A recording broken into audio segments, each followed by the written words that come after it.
ಯಾರು? ಯಾರದು? ಯಾರದು? ಏನಾಯ್ತು? ಯಾರು?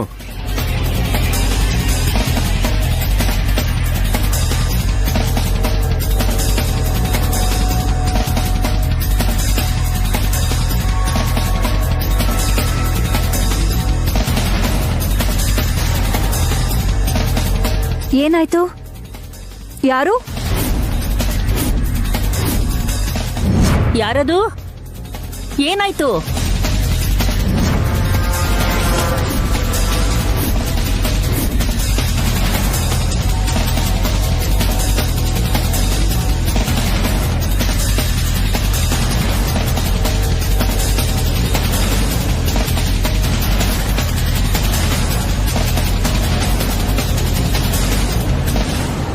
ದೇವಾ, ಏನಾಯ್ತು?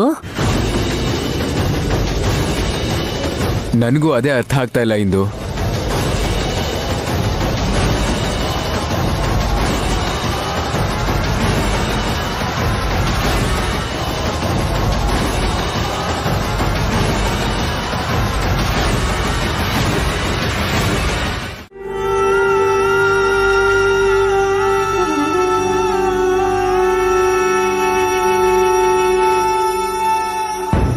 ನಿನ್ ಕಣ್ಮುಂದೆ ಇರುವಾಗ ಬೇರೆ ನಿಜಾನ ಯಾಕೆ ಹುಡ್ಕೋಕ್ ಹೋಗ್ತೀಯ?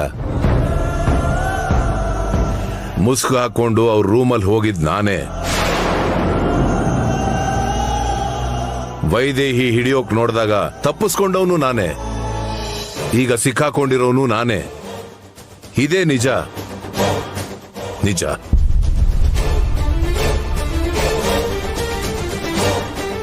ಚಿಕ್ಕ ಮಾವ ಈ ಕೆಲಸ ಮಾಡಿದ್ದಾರೆ ಅಂದ್ರೆ ನನಗೆ ನಂಬಕ್ಕೆ ಆಗ್ತಿಲ್ಲ. ಯಾಕೋ ಇದು ನಿಜ ಅಲ್ಲ ಅನ್ನಿಸ್ತಿದೆ. ಯಾಕೋ ಇಂಥ ಕೆಲಸ ಮಾಡ್ದೆ? ಅವನೇನ್ ಅನ್ಯಾಯ ಮಾಡಿದ್ನೋ ನಿನಗೆ? ಒಡ ಹುಟ್ಟಿದವನಾಗಿದ್ರು ಸ್ವಂತ ಮಗನ್ ತರ ನೋಡ್ಕೊಂಡಲ್ಲೋ ನಿನ್ನ.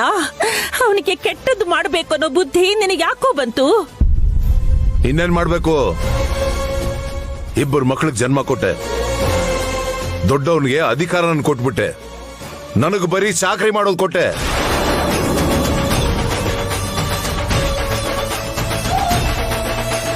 ಹೆಸರು, ಹುದ್ದೆ, ಪದವಿ ಎಲ್ಲ ಅಣ್ಣನಿಗೆ.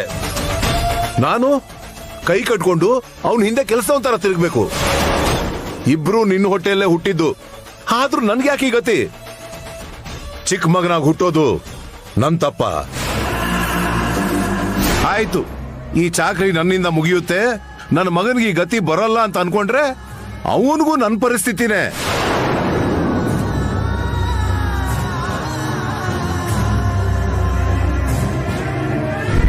ಜವಾಬ್ದಾರಿ ನನ್ನ ಮಗನ್ ಕೊಟ್ಟಾಗೆ ಕೊಟ್ಟು ಮತ್ತೆ ದೇವಾಂಶ್ಗೆ ಕೊಟ್ಬಿಟ್ರಿ.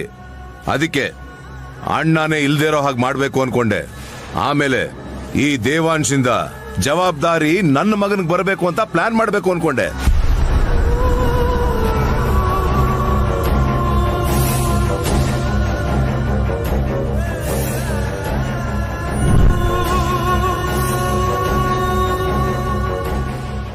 ಇಲ್ಲ ಚಿಕ್ಕಪ್ಪ, ನಿಮ್ ಮನ್ಸು ಆ ಥರ ಅಲ್ಲ. ನೀವ್ ಹೀಗೆಲ್ಲ ಯೋಚಿಸಲ್ಲ. ನೀವು ಸುಳ್ಳು ಹೇಳ್ತಾ ಇದ್ರು ನಿಮ್ ಕಣ್ಣು ನಿಜ ಹೇಳ್ತಾ ಇದೆ. ನಿಜವಾಗ್ಲೂ ನೀವು ಈ ಆಸ್ತಿಗೋಸ್ಕರ ಆಸೆ ಪಡೋದಾದ್ರೆ ನಿಜವಾಗ್ಲೂ ವಾಲಿಗೆ ಪಟ್ಟಾಭಿಷೇಕ ನಡಿಬೇಕು ಅನ್ನೋದು ನಿಮ್ಮ ಆಸೆ ಆಗಿದ್ರೆ ಅದು ನಿಮ್ಗೆ ಸುಲಭವಾದ ಕೆಲಸ ಚಿಕ್ಕಪ್ಪ.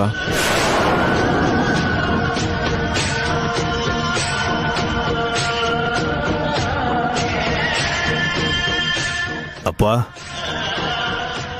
ಯಾಕಪ್ಪ ಇಂಥ ಕೆಲಸ ಮಾಡ್ದೆ?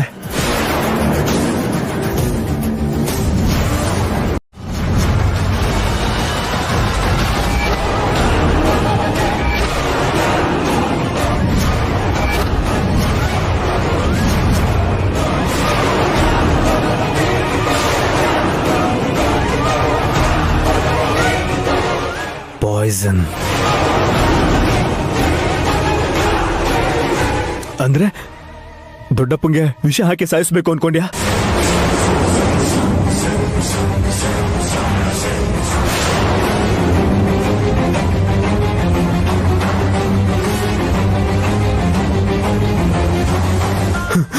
ನನ್ಗೆ ಇವಾಗ ಅರ್ಥ ಆಯ್ತು.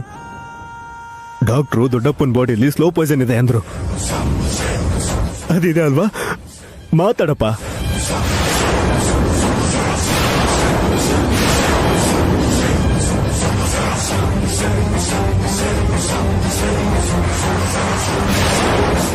ಅಂದ್ರೆ ವೈದ್ಯ ಹೇಗೆ ಬಂದಿದ್ದ ಅನುಮಾನ ನಿಜಾನೇ.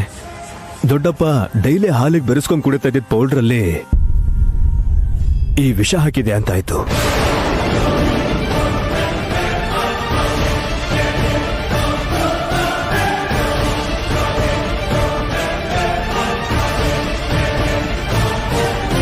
ದೊಡ್ಡಪ್ಪನ ಆ ಪರಿಸ್ಥಿತಿಲಿ ನೋಡಿ ಎಲ್ರೂ ಗುಂಡ್ಗೆ ನಿಂತು ಹೋಗಿದೆ.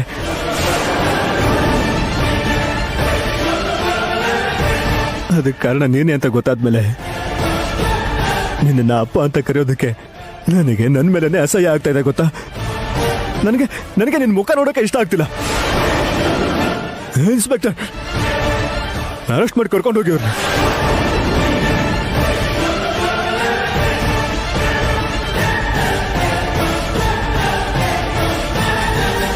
ಅಜ್ಜಿ, ನೀನು ಇವಾಗ ಏನು ಮಾತಾಡ್ಬೇಡ. ಪಾಪ ಏನ್ ಮಾಡಕ್ಕಾಗತ್ತೆ? ಇಂಥ ಮಗ ಇದ್ರೆ ನಿನಗೆ ಹುಟ್ಟಿದ್ದು ಒಬ್ಬನೇ ಮಗ, ಅದು ನಮ್ ದೊಡ್ಡಪ್ಪ ಮಾತ್ರ.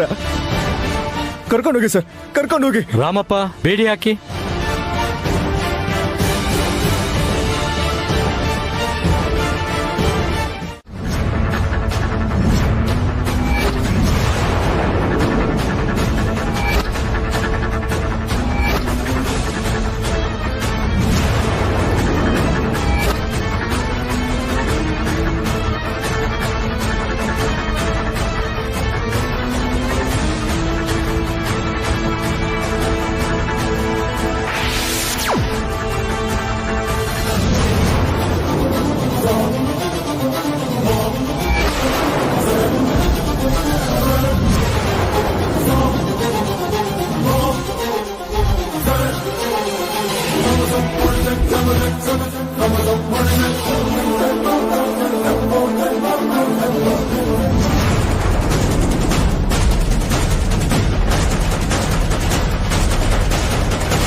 ಅಂದ್ರೆ ನೀನೆ ಅಂತ ಆಯ್ತು.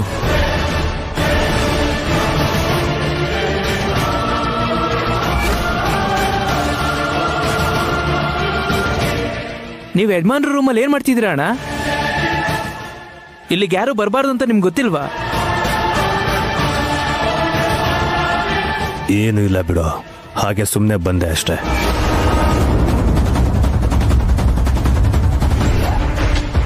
ಮಾಡ್ದಿರೋ ತಪ್ಪನ್ನ ಚಿಕ್ಕಪ್ಪ ತಮ್ಮೇಲೆ ಹಾಕೊಂಡಾಗ್ಲೇ ಅದು ನೀನೆ ಅಂತ ನನ್ಗೆ ಅನುಮಾನ ಬಂದಿತ್ತು ಕಣೋ.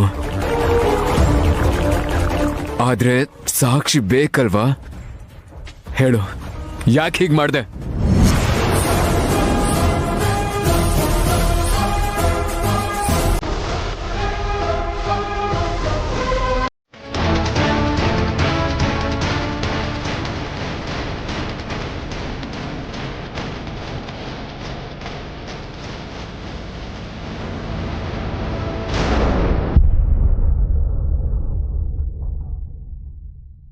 ಕ್ಷಮಿಸಿ ಅತ್ತಿಗೆವ್ರೆ. ಅಂತ ಕೆಟ್ಟ ಮಗನ ಹೆತ್ತು ಈ ಕುಟುಂಬಕ್ಕೆ ಮಾಡಬಾರ್ದು ಅನ್ಯಾಯ ಮಾಡ್ಬಿಟ್ಟೆ. ನೀನೇನ್ ಮಾಡಕ್ಕಾಗತ್ತೆ ದಯಾ? ಒಳ್ಳೆ ರೀತಿಲೇ ಬೆಳೆಸಿದ್ಯಾ, ಆದ್ರೆ ಅವನ್ ಬುದ್ಧಿ ಕಲ್ತಿಲ್ಲ. ಚಿಕ್ಕಪ್ಪ, ನೀವೆಂತವ್ರು ಅಂತ ನಮಗ್ ಗೊತ್ತು. ವಾಲಿ ತಪ್ಪು ಮಾಡಿರೋದ್ರಿಂದ ಶಿಕ್ಷೆ ಅನುಭವಿಸ್ತಾನೆ. ನೀವಿದ್ರ ಬಗ್ಗೆ ತಲೆ ಕೆಡಿಸ್ಕೋಬೇಡಿ. ಹೌದು ದಯಾ ಮಾವ, ಖಂಡಿತ ತಲೆ ಕೆಡಿಸ್ಕೋಬಾರ್ದು. ನಡ್ದಿದ್ದೇನೋ ನಡ್ದ್ ಹೋಯ್ತು, ಅದನ್ ಸರಿ ಮಾಡಕ್ಕಾಗಲ್ವಲ್ಲ. ಅದ್ರ ಬಗ್ಗೆ ಸುಮ್ನೆ ಯೋಚನೆ ಮಾಡೋದ್ರಿಂದ ಏನ್ ಪ್ರಯೋಜನ? ಮುಂದೆ ನಡೆಯೋದು ನಮ್ ಕೈಯಲ್ಲಿದೆ, ಅದ್ರ ಬಗ್ಗೆ ಯೋಚನೆ ಮಾಡೋಣ.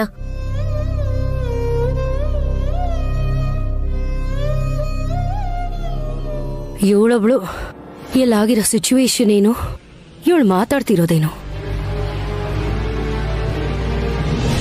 ಅತ್ತೆ, ನಮ್ ಮಾವನ್ ಬಗ್ಗೆ ನೀವ್ ಯೋಚನೆ ಮಾಡೋ ಅವಶ್ಯಕತೆ ಇಲ್ಲ. ಅವ್ರು ಬೇಗ ಹುಷಾರಾಗಿ ನಮ್ ಜೊತೆ ಮಾತಾಡ್ತಾರೆ. ಈಗ ಮನೇಲಿರೋ ಕೆಟ್ಟದ್ ಹೊರಗೋಯ್ತು. ನಾಳೆಯಿಂದ ವ್ರತ ಮಾಡ್ತಿದೀವಿ. ಖುಷಿಯಾಗಿರ್ಬೇಕೇ ಹೊರತು ಬೇಜಾರ್ ಮಾಡ್ಕೊಂಡ್ರೆ ಏನ್ ಚೆನ್ನಾಗಿರುತ್ತೆ?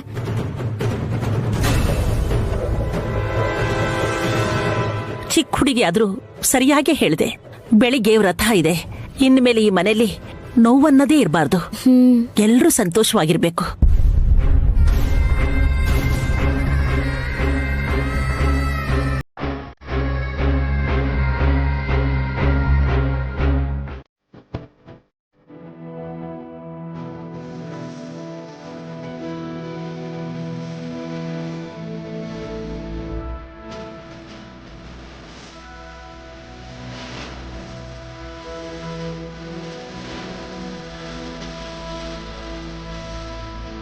ಅಮ್ಮವ್ರೆ, ಎಲ್ಲ ರೆಡಿ ಮಾಡಿ ಇಟ್ಟಿದ್ದೀನಿ.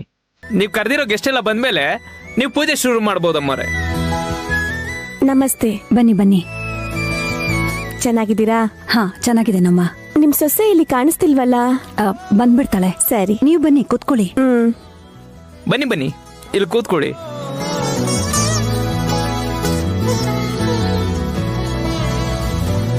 ಇಷ್ಟು ದಿನ ನನ್ ಕೈಲಿ ಏನೂ ಆಗಲ್ಲ, ಏನೂ ತಲೆ ಕೆಡಿಸ್ಕೊಳಲ್ಲ ಅಂತಿದ್ರಲ್ಲ, ಇವತ್ತಿಂದ ಕ್ಯಾರೆಕ್ಟರ್ ಪೂರ್ತಿ ಚೇಂಜ್ ಆಗ್ಬೇಕು. ಹೋರಾಟ ಪೂರ್ತಿ ನಮ್ದೇ ಆಗಿರ್ಬೇಕು. ಎಲ್ಲರ ದೃಷ್ಟಿ ನನ್ ಮೇಲೆ ಇರ್ಬೇಕು. ಆಗ ಮನೆಯವ್ರ ದೃಷ್ಟಿ ನನ್ ಮೇಲ್ ಬೀಳುತ್ತೆ. ಅವ್ರಿಗೆ ಇನ್ನೂ ಹತ್ರ ಆಗ್ತೀನಿ. ಅತ್ತೆ, ಅತ್ತೆ, ಎಲ್ಲ ಏರ್ಪಾಡು ಆಗಿದ್ಯಾ? ಇನ್ನೇನಾದ್ರೂ ಆಗ್ಬೇಕಾ? ಏನು ಅಗತ್ಯ ಇಲ್ಲಮ್ಮ, ಪೂಜೆ ಕೂತ್ಕೊಂಡ್ರೆ ಸಾಕು. ಅಯ್ಯೋ, ಇಷ್ಟ ಬೇಗ ನಾವ್ ಕೂತ್ಕೊಂಡ್ಬಿಟ್ರೆ ಹೇಗೆ? ಏನಾದ್ರೂ ಕೆಲ್ಸ ಇದ್ರೆ ಯಾರ್ ಮಾಡ್ತಾರೆ? ಬಂದವ್ರನ್ನ ವೆಲ್ಕಮ್ ಮಾಡ್ಬೇಕಲ್ವಾ? ಅಲ್ಲೋಡಿ, ಇನ್ನೂ ಹೇಳಿಲ್ಲ, ಚಿಕ್ಕಮ್ಮ ಬಂದ್ಬಿಟ್ರು. ಚಿಕ್ಕಮ್ಮ ಬನ್ನಿ, ಚಿಕ್ಕಮ್ಮ ಬನ್ನಿ. ಯಾಕೆಷ್ಟು ತಡವಾಗಿ ಬಂದ್ರಿ? ಶ್ರೇಯಾ, ನೀನೇನಾ? ಹಾ ಹೌದು, ನನ್ ಮದ್ವೆಗ್ ಬಂದಿದ್ರಿ. 2ನೇ ರೋ ಅಲ್ಲಿ ಕೂತಿದ್ರಿ, ನೀವೇ ಅಲ್ವಾ? ನನ್ಗೂ ನೆನ್ಪಿದೆ. ಬನ್ನಿ, ಒಳಗ್ ಬನ್ನಿ. ಹೇ ಐಶ್ವರ್ಯ, ಚೆನ್ನಾಗಿದ್ಯಾ? ಚೆನ್ನಾಗಿದ್ದೀನಿ. ಸರಿ, ಹೋಗ್ ಕೂತ್ಕೊ, ಮೊದ್ಲೇ ಲೇಟ್ ಆಯ್ತು. ಬಾ ರುಕ್ಮಿಣಿ. ದೊಡ್ಡ ಸೊಸೆಗೆ ಪಾಪ ಬೆನ್ನೋವಮ್ಮ. ಕೆಳಗ್ ಕೂತ್ರೆ ಏಳಕ್ ಕಷ್ಟ ಅಂತ ಡಾಕ್ಟ್ರು ಕೂತ್ಕೋಬೇಡ ಅಂತ ಹೇಳಿದ್ದಾರೆ. ಅದಕ್ಕೆ ನೋವಲ್ಲಿ ವೃಥ ಮಾಡಿ ಏನ್ ಪ್ರಯೋಜನ ಅಂತಿದ್ದಾಳೆ. ನನಗ್ಯಾಕೆ ಈ ವಯಸ್ಸಿನಲ್ಲಿ ಬೆನ್ನೋವು ಬರುತ್ತೆ ಮುದ್ಕಿ? ಒಳ್ಳೆ ಕೆಲಸ ಮಾಡಿದಿರಾ ಅತ್ತೆ. ಬೆನ್ನೋವಲ್ಲ, ಸೊಂಟ ಬಿದ್ದು ಹೋಗಿದೆ ಅಂತ ಹೇಳ್ಬೇಕಿತ್ತು. ನನ್ನ ಮಗನ ಬದಲಿಗೆ 7 ಕಾಲ್ ಬಿದ್ದು ಹೋಗಿದ್ರೆ ಚೆನ್ನಾಗಿರ್ತಿತ್ತು. ವೀಲ್ ಚೇರಲ್ಲಿ ಒಂದು ಮೂಲೆಯಲ್ಲಿ ಕೂತಿರ್ತಿದ್ಲು.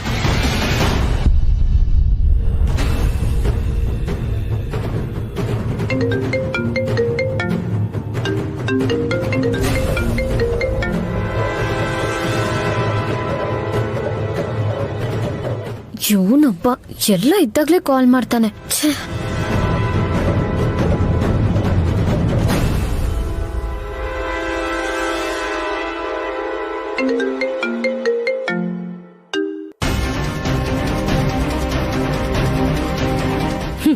ಪಾಪ, ಯಾರೋ ಆಗ್ಲಿಂದ ಫೋನ್ ಮಾಡ್ತಿದ್ದಾರೆ. ಮಾತಾಡೋದ್ ಬಿಟ್ಟು ಯಾಕೆ ಕಟ್ ಮಾಡ್ತಿದ್ಯಾ ಶ್ರೇಯಾ? ಈಗ್ಲೇ ಮಾತಾಡೋಷ್ಟು ಮುಖ್ಯವಾದ ಕಾಲ್ ಏನಲ್ಲ ಬಿಡಿಯಕ್ಕ. ಯಾರಮ್ಮ? ಆ ಅದು ಅಮ್ಮ ಫೋನ್ ಮಾಡ್ತಿದಾರತ್ತೆ. ಮತ್ತೆ ಮಾತಾಡಲ್ಲ ಅಂತ ಯಾಕೆ ಹೇಳ್ತಿದ್ಯಾ? ಇಷ್ಟು ಸಲ ಮಾಡ್ತಾ ಇದ್ದಾರೆ ಅಂದ್ರೆ ಏನ್ ವಿಷಯನೋ ಏನೋ, ಮಾತಾಡು.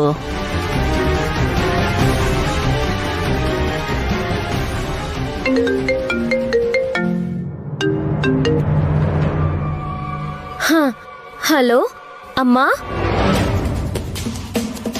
ಅಮ್ಮನಾ? ಓಹೋ, ಅರ್ಥ ಆಯ್ತು. ಪಕ್ಕದಲ್ಲಿ ನಿಮ್ಮ ಮನೆಯವರಿದ್ದಾರೆ ಅನ್ಸುತ್ತೆ.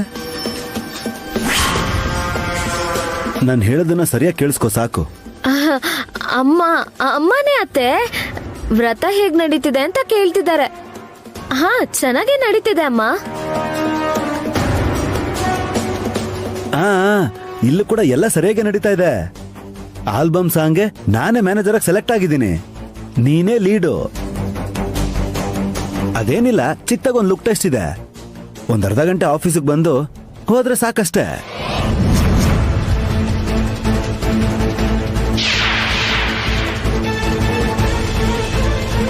ಇಲ್ಲ, ಬರಕ್ಕಾಗಲ್ಲ. ಕಂದ, ಇನ್ನೂ ಅಲ್ಲೇನೋ ಮಾಡ್ತಿದ್ಯಾ? ಪೂಜೆ ಶುರುವಾಯ್ತು, ಬಾ.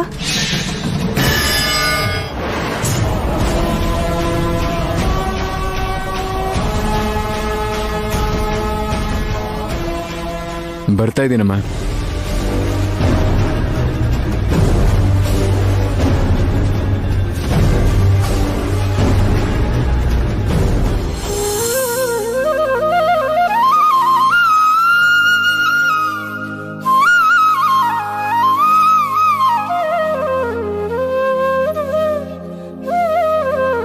ಲಂಕೇಶ್ ನೋಡಿದ್ರೆ ಒಂದ್ ಅರ್ಧ ಗಂಟೆ ಬಂದ್ ಹೋಗು ಅಂತ ಹೇಳ್ತಿದ್ದಾನೆ. ಹೋಗ್ಲಾ ಬೇಡ್ವಾ? ಹೋದ್ರೂ ಸೆಲೆಕ್ಟ್ ಆಗ್ತೀನೋ ಇಲ್ವೋ? ಹಾಗಂತ ಹೋಗೋದ್ ಬಿಟ್ಬಿಟ್ರೆ ಇಷ್ಟ ದಿನದ ಕನ್ಸು ಹಾಳಾಗೋಗುತ್ತೆ. ಅರ್ಧ ಗಂಟೆ ಅಲ್ವಾ, ಹೋಗ್ ಬರೋಣ ಅನ್ಕೊಂಡ್ರೆ ಇಲ್ಲಿಂದ ಎದ್ದೇಳಕ್ಕೂ ಆಗದೆ ಇರೋ ಪರಿಸ್ಥಿತಿ. ಏನ್ ಮಾಡ್ಲಿ?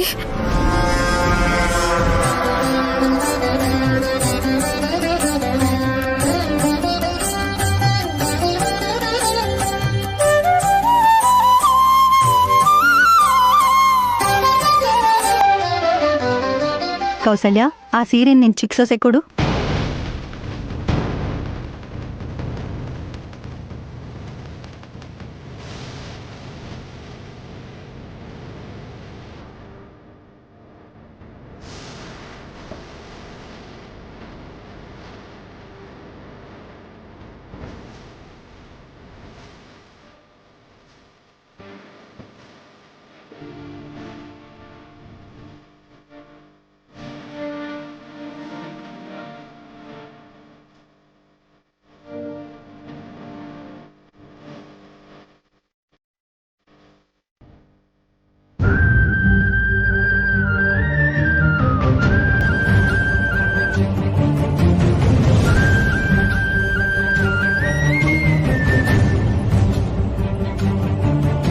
ಅಮ್ಮ ಶ್ರೀಯಾ, ದೇವಾಂಶ್ಗೆ ಸ್ವೀಟ್ ತಿನ್ಸಮ್ಮ.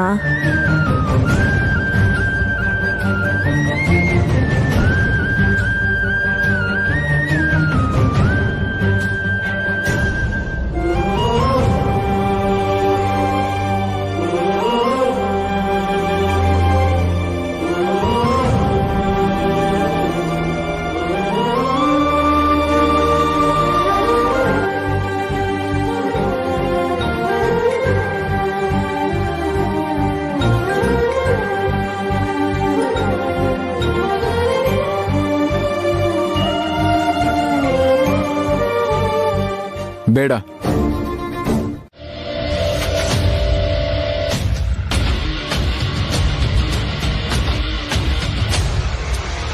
ಇದೇನ್ ದೇವಾಂಶ್, ವೈದೇಹಿ ಬರ್ಲಿಲ್ಲ ಅಂದ್ರೆ ನೀನ್ ವ್ರತಾನೇ ಮಾಡಲ್ಲ ಅನ್ನೋ ಹಾಗೆ ಮಾತಾಡ್ತಿದ್ಯಲ್ಲ? ಅಂದ್ರೆ ಅವಳು ಕೂಡ ವ್ರತ ಮಾಡ್ತಿದ್ದಾಳಲ್ಲ, ಅವಳು ಯಾಕೆ ಬರಲ್ಲ ಅಂತ ಕೇಳಿದೆ. ಇದೇನಿದು? ಈ ವ್ರತ ಮದ್ವೆ ಆದವರೇ ಮಾಡ್ಬೇಕಲ್ವಾ? ಏನ್ ವೈದೇಹಿ, ನೀನು ವ್ರತ ಮಾಡ್ತಿದ್ಯಾ?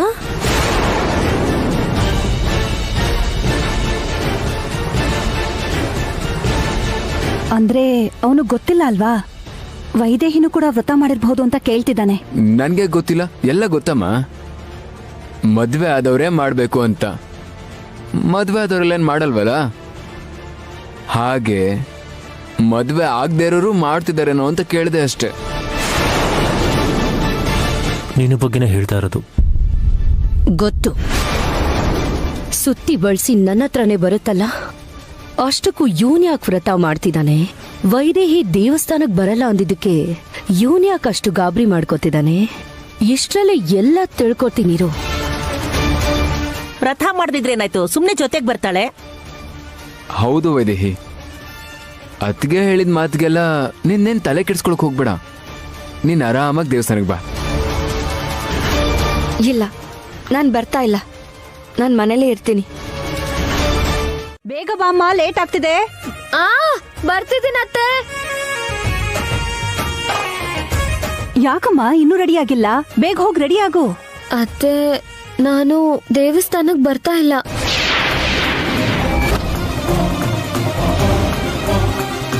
ದೇವಸ್ಥಾನಕ್ಕೆ ಬರ್ತಿಲ್ವಾ? ಯಾಕೆ?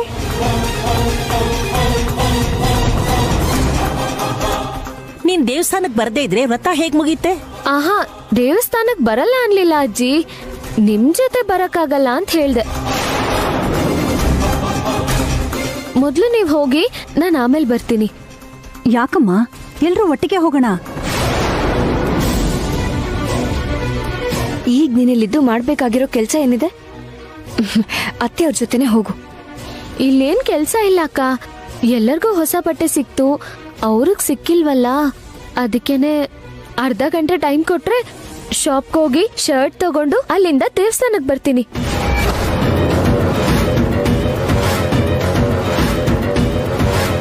ಒಂದ್ ಅರ್ಧ ಗಂಟೆ ಅತ್ತೆ. ಈ ವ್ರತಕ್ಕೋಸ್ಕರ ಅವ್ರಿಗೆ ಗಿಫ್ಟ್ ಕೊಡೋಣ ಅಂತಿದ್ದೀನಿ. ಪ್ಲೀಸ್.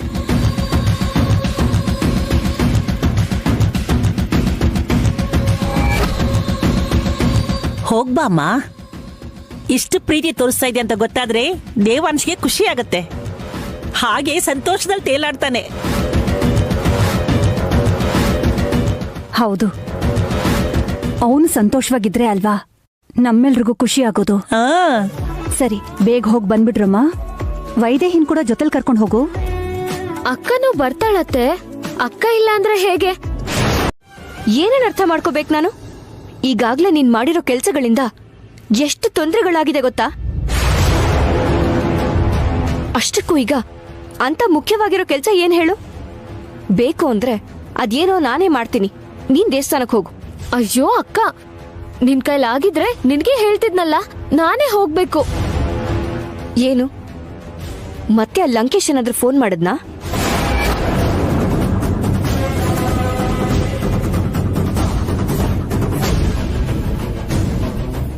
ಬೇಡ ಶ್ರೀಯಾ, ಆಮೇಲೆ ಅಪ್ಪಂಗೆ ಹೇಳ್ಬಿಡ್ತೀನಿ, ನೋಡ್ತಾ ಇರು. ಹೇಳು. ಆ ದೇವಸ್ಥಾನಕ್ಕೆ ಹೋಗೋದನ್ನೇ ಮರ್ತು ಹೋಗ್ತೀನಿ. ತಾಳಿ ಕಟ್ಟಿದ್ ನನಗಲ್ಲ, ನಿನಗೆ ಅಂತಾನೆ ಹೇಳ್ಬಿಡ್ತೀನಿ.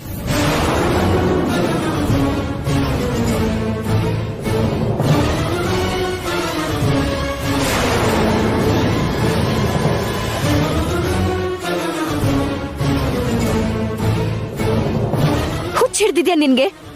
ಏನ್ ಮಾತಾಡ್ತಿದ್ಯಾ?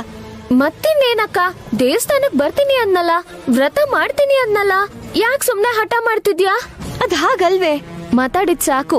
ಹೋಗ್ ಶರ್ಟ್ ತಗೊಂಬಾ, ನಾನ್ ಬರ್ತೀನಿ. ತಗೋ ಅಕ್ಕ.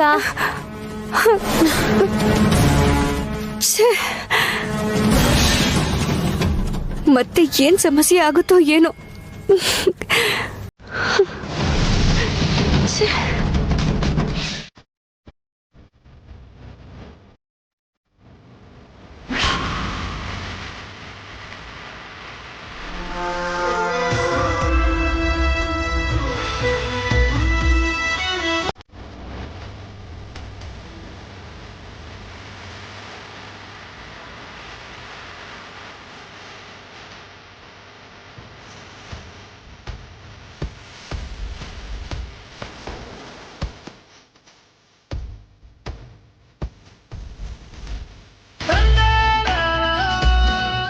ಹೌದು, ವೈದೇಹಿನೇ.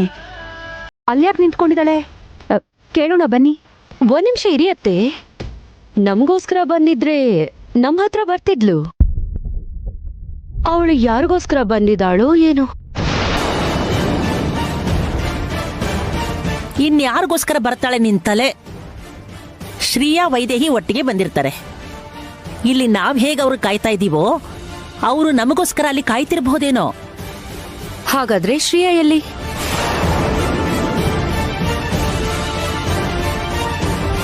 ಪೂಜೆ ಮಾಡ್ಬೇಕಾಗಿರೋದು ದೇವಾಂಶ್ ಹೆಂಡ್ತಿ, ನಿಮ್ ಚಿಕ್ಕ ಸೊಸೆ.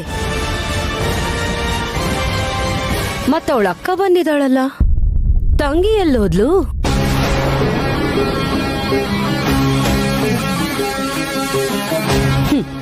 ನೀವಿಲ್ಲೇ ಇರಿ, ನಾನ್ ಹೋಗಿ ತಿಳ್ಕೊಂಡ್ ಬರ್ತೀನಿ.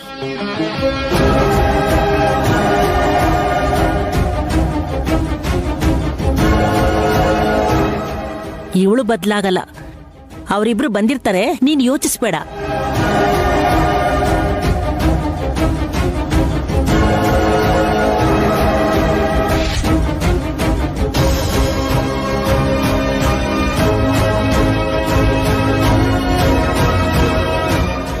ನೀನೇನ್ ಮಾಡ್ತಿದ್ಯಾ ಇಲ್ಲಿ?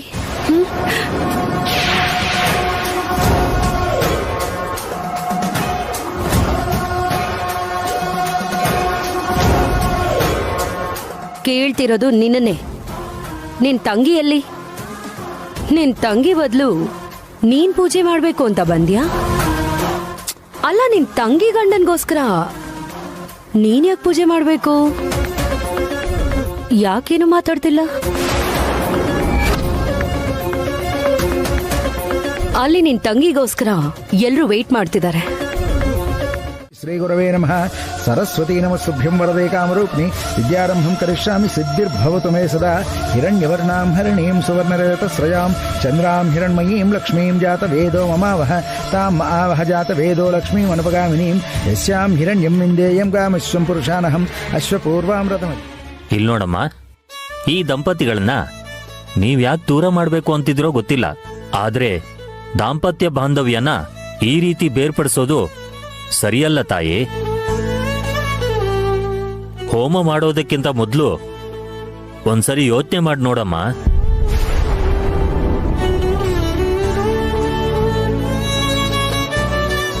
ಮಾಡ್ತಿರೋದು ತಪ್ಪೆ ಪುರೋಹಿತ್ರೆ, ನನಗ್ ಗೊತ್ತಿದೆ. ಆದ್ರೆ ಬೇರೆ ದಾರಿ ಇಲ್ಲ. ಇದನ್ನೀಗ ಮಾಡ್ಲೇಬೇಕು ನಾವು. ಸರಿನಮ್ಮ, ನಾನ್ ಹೇಳ್ಬೇಕಾದ್ದು ಹೇಳ್ದೆ. ಇನ್ ನಿಮ್ಮಿಷ್ಟ. ಶುರು ಮಾಡ್ತಾ ಇದ್ದೀನಿ.